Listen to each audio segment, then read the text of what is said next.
building condos, and people with money are coming in and buying these properties for low and turning them into kind of what looks like $1 million bucks. Okay. What kind of work are you doing out there?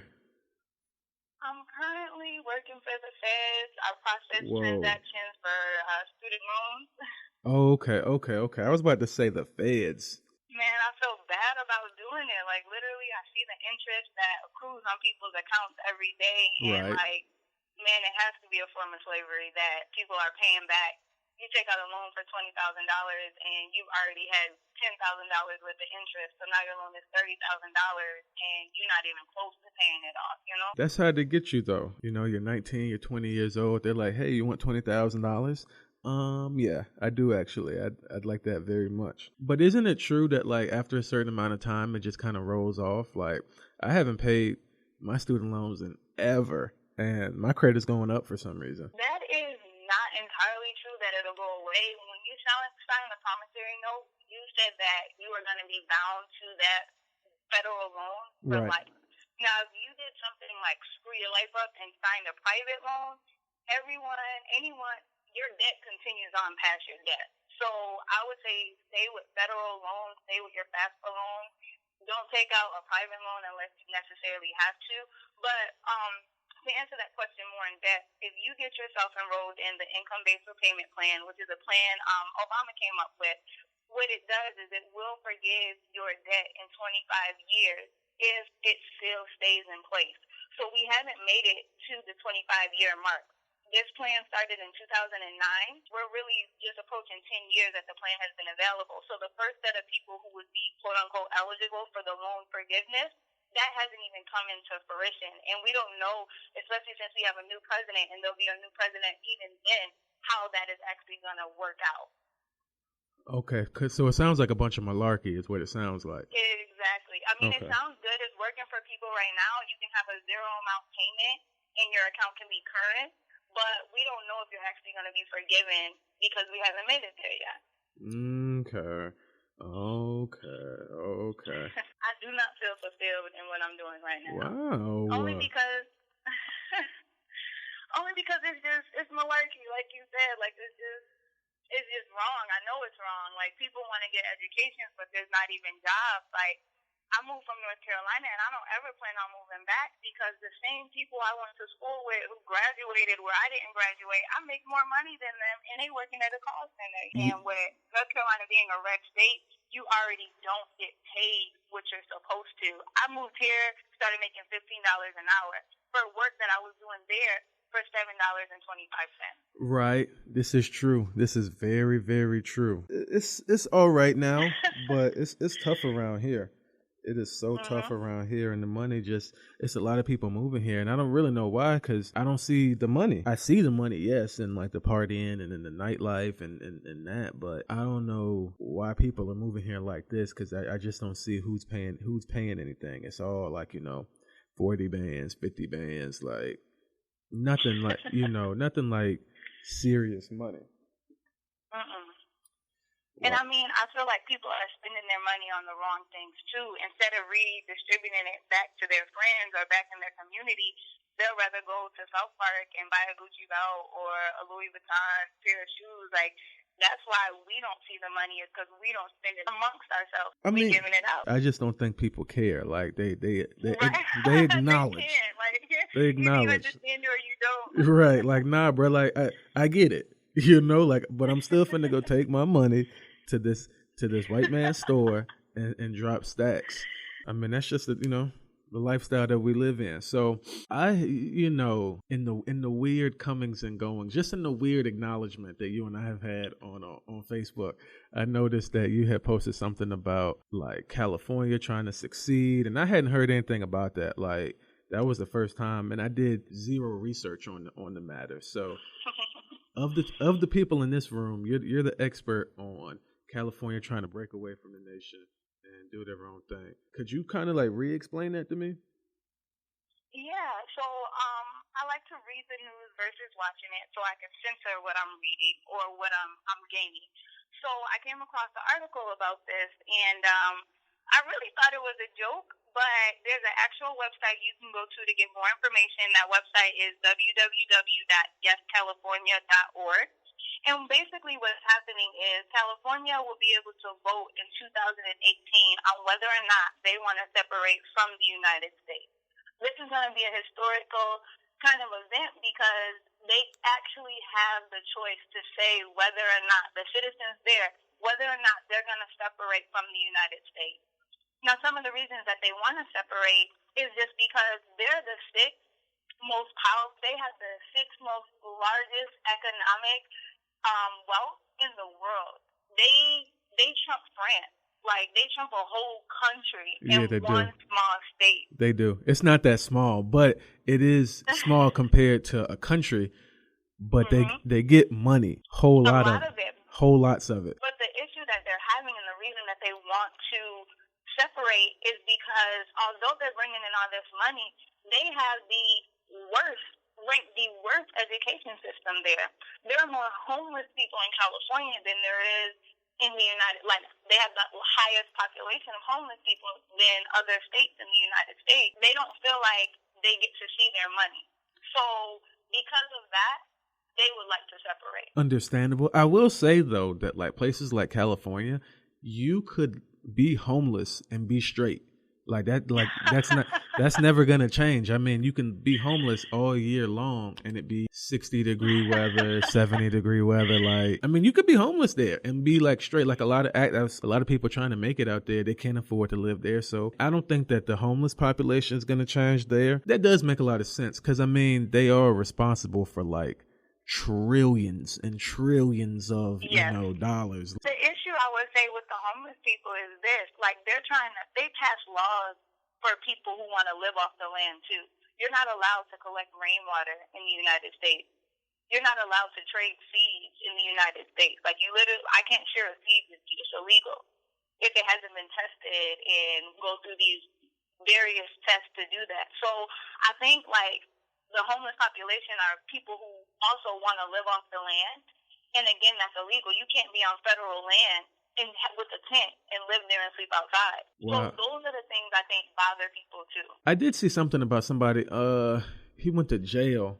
I saw this in passing, I think, on A&E, but he's in jail for 6 months. He had like a wind turbine on his property, and like, it's strange how he was even found out.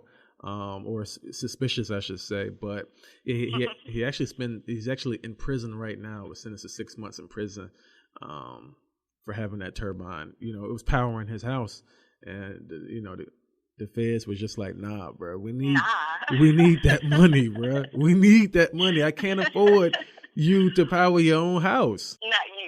Not you, bro. Only a select few, but not you. I mean, is this something that anybody can do? Or like what's put them in this type of position? Well, I don't know how true that is because from what I read, other states, once Obama had won, had tried to do similar things and they weren't successful. What I think is giving this media play is because of how large the population is, because how many natural resources the state actually has and how it can sustain its own economy without the help of the United States. So I know that for a fact that the only people who will be able to vote on it are actually you have to be a California resident. So not everybody in all 50 states can put their 2 cents in. But I feel like the people who live in California are kind of free thinkers already. So that may be a good thing or work out to their advantage. I would assume the people in California are pretty cool. Like something tells me that these individuals are like, very progressive and, very self-sufficient. I mean, I just got a lot of great things to say about the people of California. Like, like many of you are my idols for sure. The country's just fucked up in so many different ways. I was watching a video pretty much explaining, for-profit jails and how 1 in 5 jails is for-profit, and how, due to the contracts that they have with the state, they can actually fine the state millions of dollars for not keeping said jails full. Exactly. Mm-hmm. Like I'm sorry. Go ahead. I said, speak. You're telling the truth. Oh, okay. Yeah. And like, just about how they have to have like these insane quotas. Like, I forget what state it was. I think it was Idaho. I don't do any fact checking if you hadn't noticed, but I feel like it might have been Idaho, but they didn't keep their jails at the 90. Their for-profit facilities at 97% capacity, and they ended up finding that the state $3 million. So it's just like if you are, and not only that, they hand out infractions at twice the rate as a public facility. Infractions can increase your stay. If you're facing, if you're up for release or parole or, whatever the case may be, and you have a certain number of infractions, then they're just like, nah, bro, you got to stay more time. So you sitting there, so you, the lawyer, your family, everybody's feeling like you finna come home. And that's why, I feel like a lot of these individuals who we see in the media who are scheduled to come home at a certain time, oh, nah, now you got to stay another year, another this amount of time. And it's just like, like this is why, it's just all about money. Like, we're not rehabilitating these people, we're storing them away and collecting, money off of them as well as the free labor. So it's just a lot of like fucked up things going on in America. You want to know who helped with that though? The Clintons. The Clintons had a big hand in that. Like Bill Clinton helped reinstate that whole drug on war situation. Back in the 90s, he really went to war, not on even like the big things like crack cocaine and things like that, but more so marijuana. At that time, like laws were passed. Like, I don't know if he specifically passed the law, because forgive me, I was reading the book, so some of my facts may be jumbled, but it wasn't always like that. Back in the 80s, people used to grow weed all willy-nilly, but the whole term homegrown came into play when they passed the law that if they were to find marijuana on your property, they could seize your entire property, just take the whole thing under the, what is it? I forgot the name of it, but basically you don't even have to go to trial. Like, there's no trial, there's no, jury of your peers. It's like an automatic sentence. If this is on your property, we taking your land, and here you go. Go ahead about your business. We don't even care why you're doing it. It don't matter if it's medicinally. It don't matter if you're doing it to sell it. We just gonna take you. We gonna take your land, and that's it. I believe that. Like, that's against our constitutional right all the way.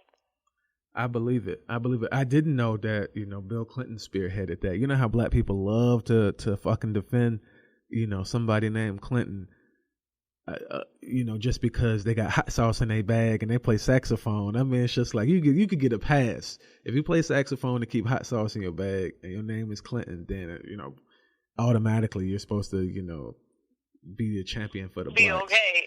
Right. He literally sat at people's mothers' tables and then took their kids away, like took their sons.